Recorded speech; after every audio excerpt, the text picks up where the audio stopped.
Greetings. My name is Kate Rademacher, and I'm here with Writing for Your Life and Compassionate Christianity. And I'm truly just delighted and excited to be here with a longtime friend and colleague of Writing for Your Life, Refried Bean. Refried Bean is an amazing human being. She is an incredible writer, and I've been really blessed to get to know her over the past couple years. We're going to be talking about her books. She's got a lot of them. She's prolific. I think you have over 35 books. Is that right, Refried Bean? And so, without further ado, I'm going to hand it over to Refried Bean to introduce herself. If you can just tell us a little bit about your background, where you're from, and how you got into writing, I think that would be great. Thank you. Thank you for being here. Thank you so much, Kate. Hi, everyone. My name is Refried Bean, and I live in New York City, and I've been writing for a long time. I worked at a Barnes & Noble in Greenville, South Carolina for about 12 years, and then I moved to New York in 2014 and went to social work school.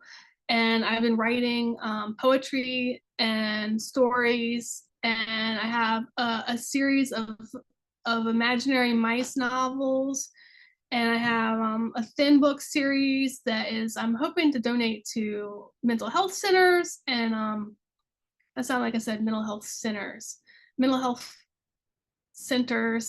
and and churches and places like that. And they're fun poetry books. And then I also what I'm going to share today are these three books.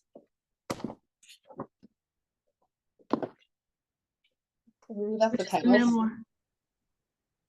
a memoir and a blog collection and poetry. But I was thinking if there's anything else about living in New York. Um,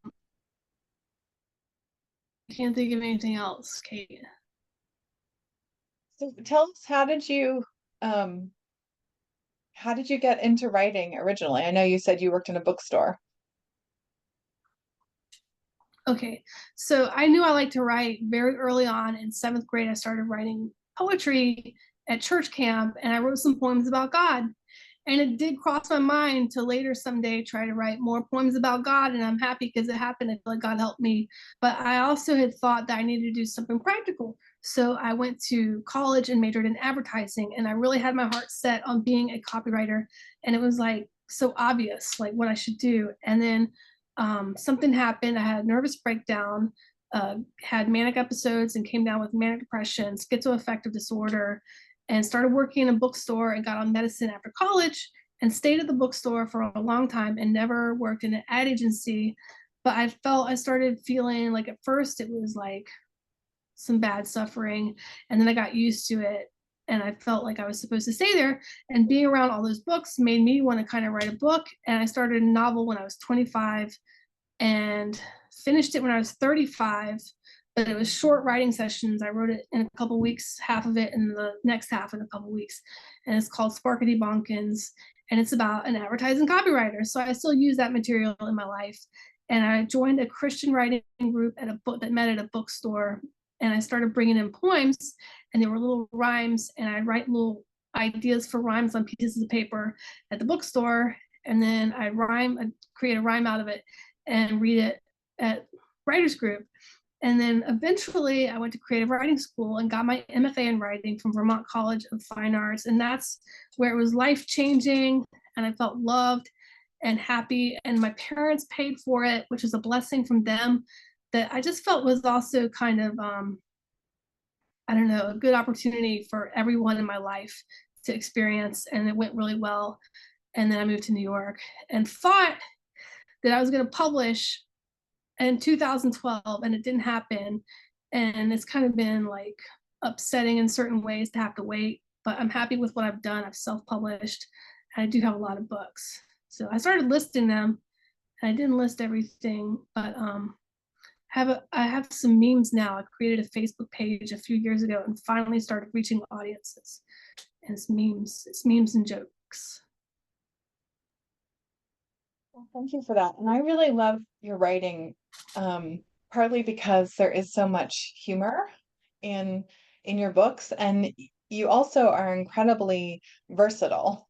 You have, you write as you as that we were talking about before the recording, narrative, nonfiction, poetry, comedy. There's some images in your books. And my husband was reading them, and he was just loving them. Like the theology, he thought was incredibly smart and insightful, and also very humorous. Um, so maybe you can talk some about the different genres that you write, and sort of whether you have a favorite or how, and also how did you get into comedic writing and comedy in particular? So I always had a sense of humor. That was one of my priorities, was making people laugh. And um, I guess that got mixed in with my writing the whole time. And I almost can't write serious stuff that well. It has to have a punchline. And even my novels, like my stories, have a little twist at the end, and or like a little section and then a punchline. So I always try humor, and I also, the rhymes were funny.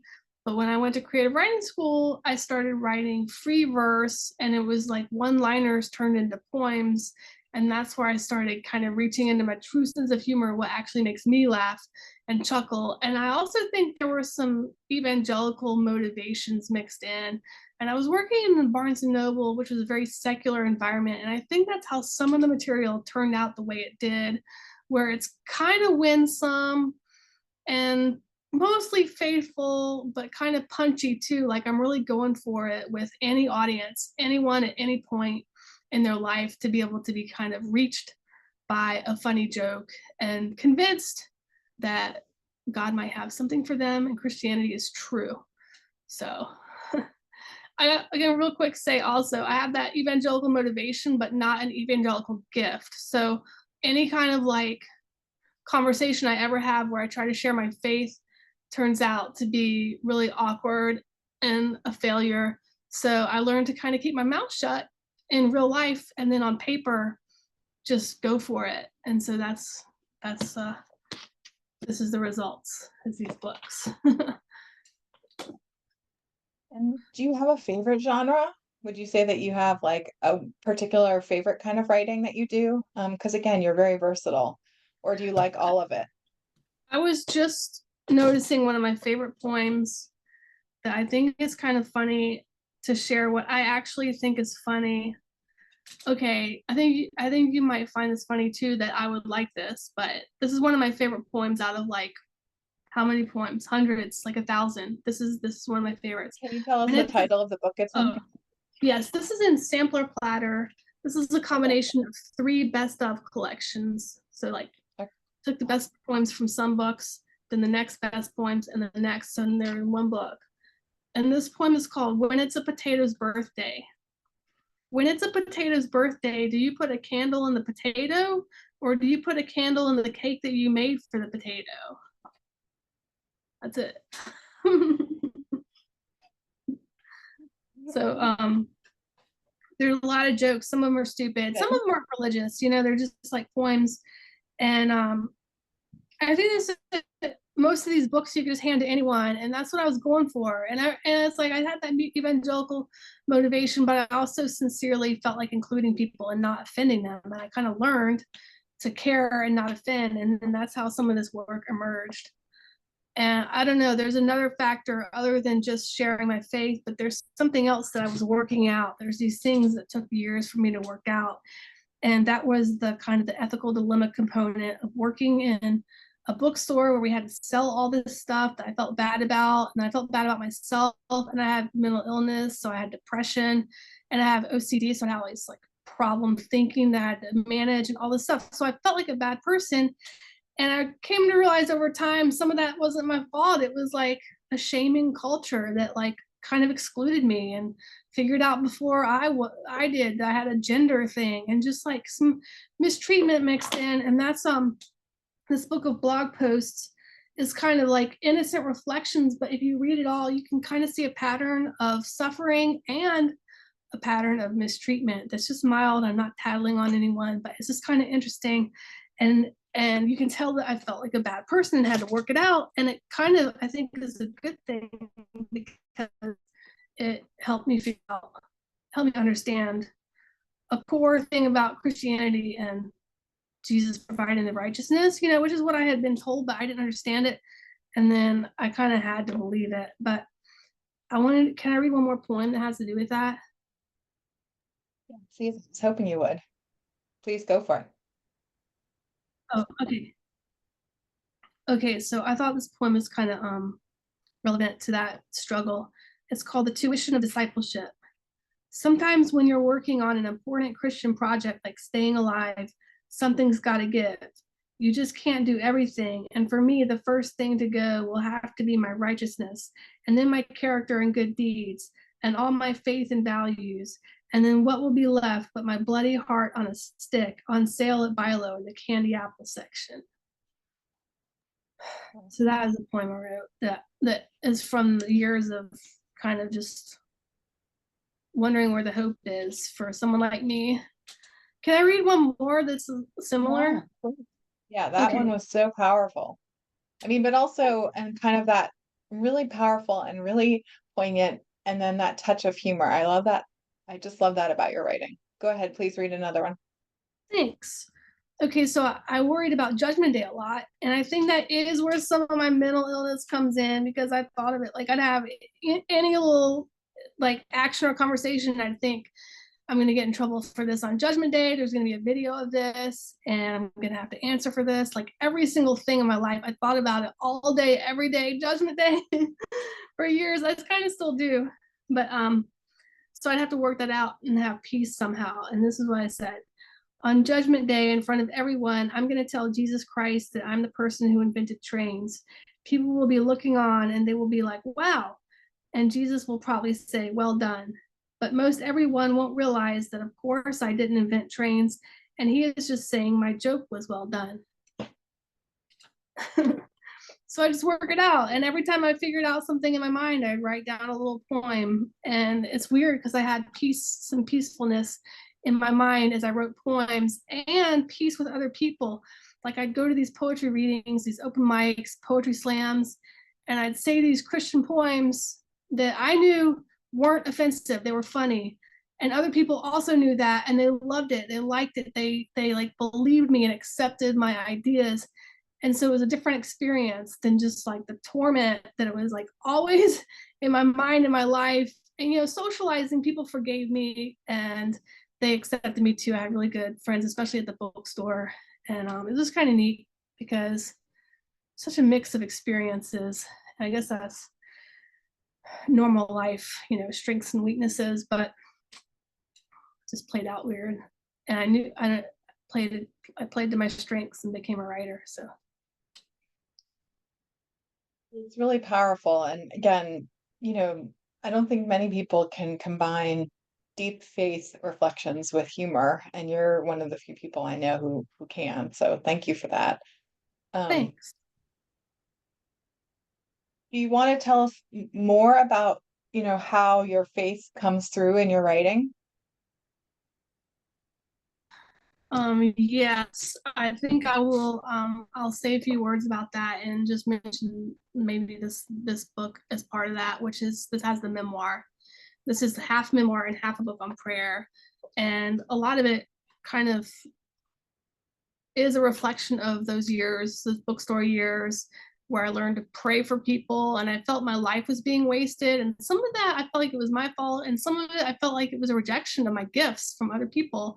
So I would just pray. And that's still what happens. It's still the last thing to go when I suffer here in New York and I feel rejected, if I feel like my books didn't sell. And like now it's like if you buried it, like that parable of burying a talent, I feel like I didn't bury the talent. I did something really well with it, did something really good with it, and then buried that. Or some other people buried it. That's how I feel sometimes. But I feel like praying is still something where I can just ask God for millions of blessings for other people. And he could answer it however he wants. So he could, like I could say, God, please give everyone in the country I like is India. Please give everyone in India 50 trillion blessings, and he might do that more with that 3-second prayer than like my years of work, so I sometimes do that. I don't know if that's also mental illness, to counteract failure with like what psychologists call magical thinking. I shouldn't even say that, but prayer does help me feel a sense of worth. But so that's what's in this book. Is there's a memoir where I kind of share my strategies. There's a list. I thought about reading the list. I could if you want. I already did a presentation like that though for Writing for Your Life, where I read that list. And the other half of the book is these ideas for brainstorming huge prayers that kind of like can make up for other losses in a day or a week. And instead, and no matter how bad you feel about how everything else went, that you asked for a billion jackpot prize packages for everyone you've ever known. That's kind of an interesting list. Would you like me to read this contents for the prayer ideas? Sure. Okay, so this is the book. This is it. And there's two books. One of them is called Madman in Your Favor. That's the memoir. And then the prayer section is called Trip Watch Overlay. That's an idea of a blessing. I don't even remember what it was.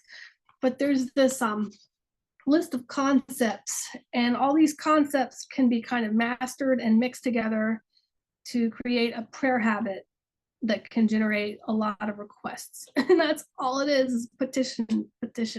Okay, so concepts: population networks, contagion, hijacking, recycling and meaning redemption, distribution, acknowledgement of knowledge, recognition of God as genius, lists, reapplication of other prayers, rearrangement of already words, advertising reach, generation numbers, leaving room for translation, big mess plus Lord's Prayer, being in a crowd, looking at a map, choosing representatives, while you're at it prayers, 100, reading for ideas, optimal boredom situations, keeping heaven in mind, stress or walking boosts, respectful hypotheticals, actual charts and graphs, sudden simplified. There's more. Do you want me to keep going, or should I just that's a good sample? Maybe a few more, a little bit more. Sure. Yeah. Okay.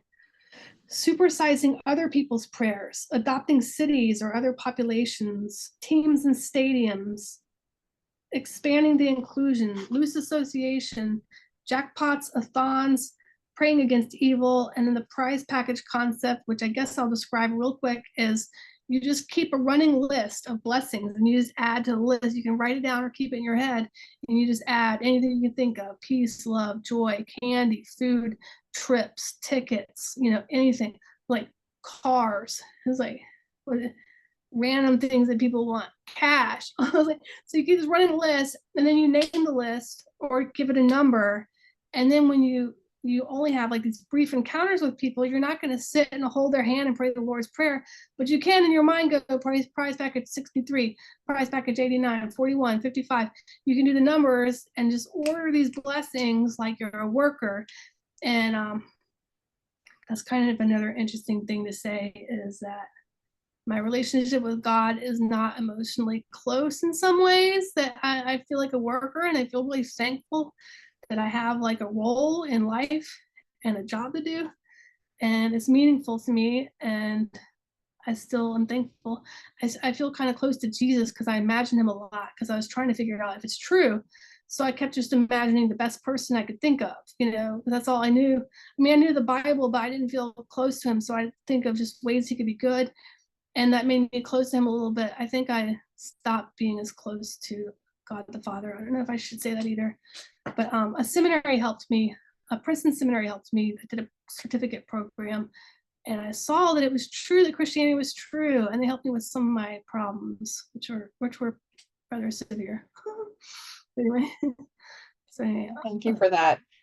I just really appreciate your honesty. And, we have a lot of writers who listen to these recordings. And so I have two questions for you. First is just about the publishing process. You mentioned that you self-published, and how do you feel about, self-publishing? Do you feel like it's been a positive experience overall?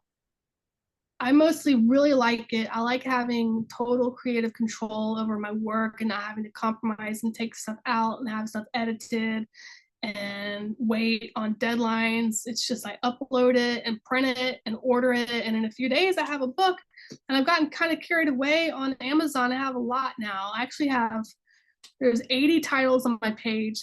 But some of them are repeats because it's like different formats of the same book. So it's very fun and efficient. And I hope to sell them. If they sell well on Facebook, then it'll be worth it. But if I miss a whole audience and never reach anyone, then that's kind of a tragedy. I mean, I don't want to overdo it with like how tragic it is, but it's a lost career and a lost opportunity for other people and a lost resource for what could be thousands of people could benefit, you know? So hopefully it'll reach people and we'll see. We'll see how it goes. Well, thanks for that. I mean, another thing I just really admire about you, in addition to your, incredibly versatile writing and your honesty, is really your honesty and how much you speak openly about a person being a person who's living with mental illness. And so, I just as we were starting the recording, I was just saying too, I think one of the things that's so important is that we include voices from a lot of different perspectives and backgrounds, and so I'm just wondering if you have any thoughts about that, sort of from an almost an advocacy perspective of making sure that there's representation of different voices. Thanks. I think that, let's see, the advocacy. Well, maybe that's too strong of a word, but just inclusion. Like, is there ways that we can make sure we're including different voices from different backgrounds, like as we're thinking about publication and readings and all that kind of stuff? I kind of, for some reason, am thinking more about giving hope to regular people that they can make a difference and be that friend or audience, and that I don't know, that heroes in regular life, whether they're at church or in workplaces, can be that friend and they don't have to be scared of mental illness and they don't have to feel inadequate. And like, I mean, there's ways to kind of grow in effectiveness, and a lot of people who start helping disabled people end up in social work fields and stuff like that. But there's also beginners who are just nice when they're human. And in terms of like writing, I don't know how to get those voices. I don't know what's going on, with Facebook and who gets boosted and who gets promoted and what books sell. I think some of this engineering doesn't always pay off, and there should be more of a general trying to serve all, like Jesus said, being a servant of all. Like we try to reach everyone and let everyone else reach everyone, or something like that. Thank you. And I love that, creating hope, in communities locally and, that on a bigger scale. Well, I just have to ask you because I know from Facebook where I follow you, that you've been doing some stand-up comedy. Is that right, in New York? Can you just tell us a little bit about that and how that came to be? I started taking classes. I took a class in 2019, and then I don't know if it was because of the pandemic or because I was too shy, but I didn't go back to it until a few years ago, maybe even 2 years ago. I started taking this class. My teacher's name is Ben Rosenfeld, and he has comedy. You can find him online. He's a really good comedy teacher, and I've learned a lot. And I'm starting to get to the hang of it where I can write it myself, but it is as scary as people think it is. It is, you do have the stage fright and the extra pressure to get a laugh and a joke, but it also is very learnable, and it's about the jokes. If you think of the jokes ahead of time, then you have the material, and if they don't even laugh, they're wrong.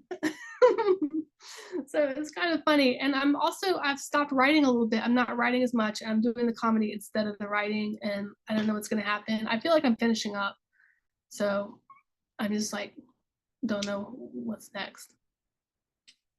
Well, I admire your bravery, and I don't know. I it seems fun, but I don't know if I could do it. So, you have to maybe teach a class for us, in writing for your life.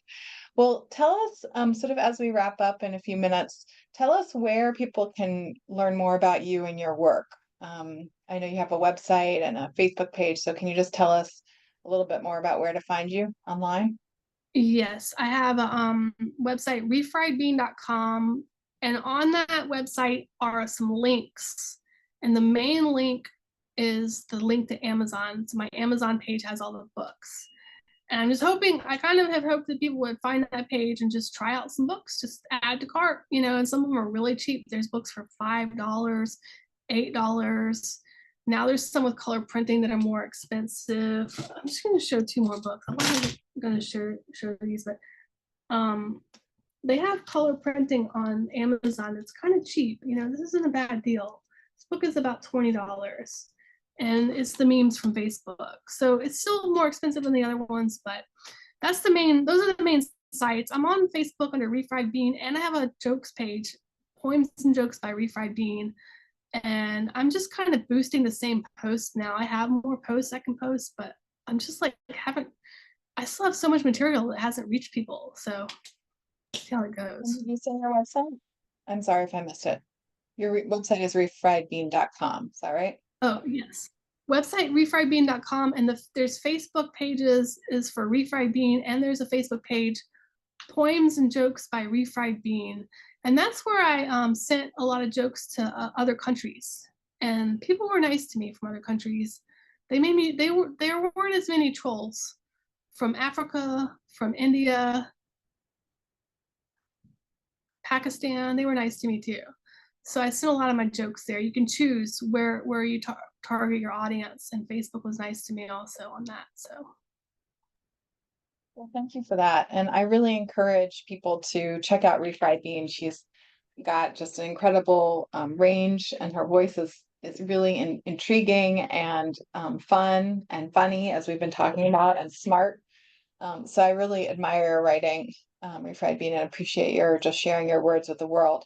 Are there any other, comments you want to make before we wrap up about your writing just or to your life? thank you. And I don't know if I did okay on that inclusion question, but I think you have set a good example of how to include people with a variety of identities and experiences. So thank you so much. Well, thank you. Your friendship through the Writing for Life community has meant a lot to me. So I'm really grateful. And again, just want to strongly recommend Refried Bean's book. As she mentioned, there's a lot of them. And to check her out at refriedbean.com and on her Amazon page as well as Facebook. And I know that you won't regret it because she's got a great voice. So thanks, Refried Bean. Anything else you want to say before we close? That's all. Thanks, everyone. All right. Thank you so much. Take care.